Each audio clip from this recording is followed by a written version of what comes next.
Well, Memorial Day is a week from today, and it's a popular holiday for breaking out the grill. And you want everything to taste great, but more importantly, safe to eat. We've got an expert here to help. Sri Dival is a chef at Salt Creek Grille in Dana Point. Good to have you, and this whole spread is beautiful. Oh my gosh, thank you. This is a little bit of what we do at Salt Creek Grille. Yes, well, you know, a lot of people want to bring out the grills, and you know, it can be a little overwhelming because a lot of times we have guests coming. It can be. Trying to decide like what to grill, what to put on the grill. So what advice do you have for us?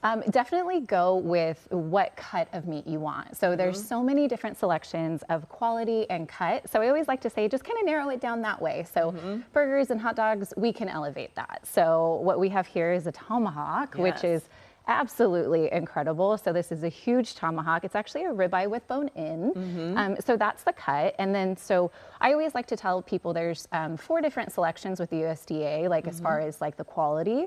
But I always like to tell people err on the side of choice or prime. So that's what we like to do. So those are the greatest. So you're going to get a great cut and then you get great quality. So that's one of the things. So this is the tomahawk, again, ribeye with the bone in. We have the New York steak. This is a signature at Salt Creek Grille. So this is our coffee encrusted New York steak. And of course that comes with that beautiful blue cheese.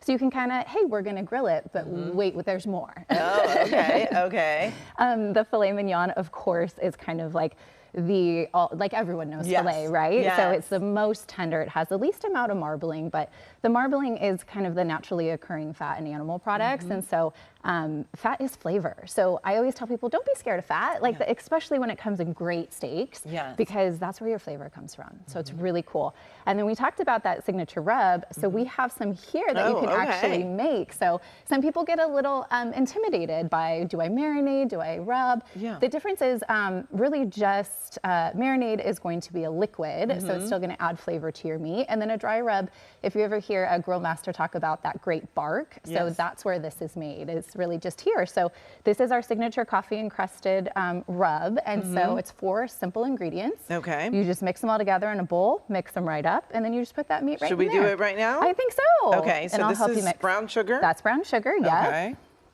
Okay. Super easy and great. Does it matter the order? Nope. Okay. Just go right on ahead. And this is actually ground coffee. It is. And so we just kind of obliterate it. So we put it into almost like a dust. And so you put that on and it's kind of like that's a lot. It is, and it's delicious. And so what we do is we just dust it. So we'll put that over the New York. So I'm not putting all of this salt in.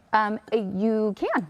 Really? So, all of this? Well, it's a steak, right? So we just dust it. So this whole rub won't go on. I'm gonna cut back on the salt. Don't be scared of salt. Okay, and then there's your fresh ground pepper. Just put that right on in there. And so what you can do is you can just dust this over your steak. So it'd be great on pork chops. And so also one thing I always like to tell people as well is, so I mean, this is how easy this is, and it will stay for about 6 months if you keep this in a cool, dry spot. So one thing I always like to tell people is lamb. I'm a huge fan of lamb. This goes great on the grill. So there's Australian, which tends to be a little bit more grass-fed, or New Zealand. Tends to be a little bit of grass-fed, so there's a little bit more herbaceous flavors in the meat. And then the American lamb tends to be grain-fed, which has a little bit heartier of a flavor. And then, of course, we spoke about the ribs that you're going to be grilling this weekend. But you know, I want to ask about the lamb. So I know when it comes to beef, you can do pink and rare and medium rare. What about the lamb? The same thing goes? The same thing goes. I would definitely bring up the temperature to medium rare. But it's just a great tender cut of meat.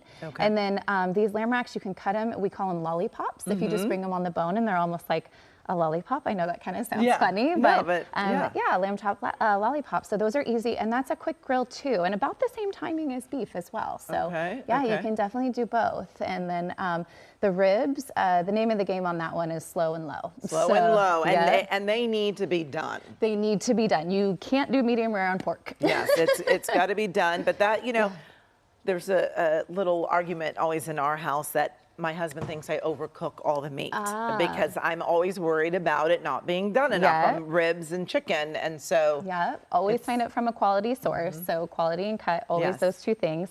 And then ribs you can actually slow roast in the oven before it hits the grill. So you can kind of make sure, and then also retain that moisture in the ribs. So, and then by the time it goes on the grill, you just tell your husband, oh, just be a second or two, and then take them right off, and everything will be deliciously moist and cooked. Yes, well, you've got couple of great looking salads and a drink that you want to tell us about. Yep. So the grill just isn't for meat. So I always like to tell people, get adventurous. And so this is like a peach salad. So we actually grilled the peaches. Okay. So that comes with arugula and blue cheese and tomatoes and diced onions.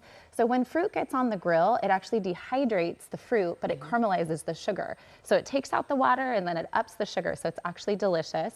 And then of course the wedge salad, which is like a signature classic with any meat. I could eat wedges all day long. Yes. And then the cocktail here, you can either do cocktail or mocktail, but it's pineapple, seltzer, and then we grill the pineapple.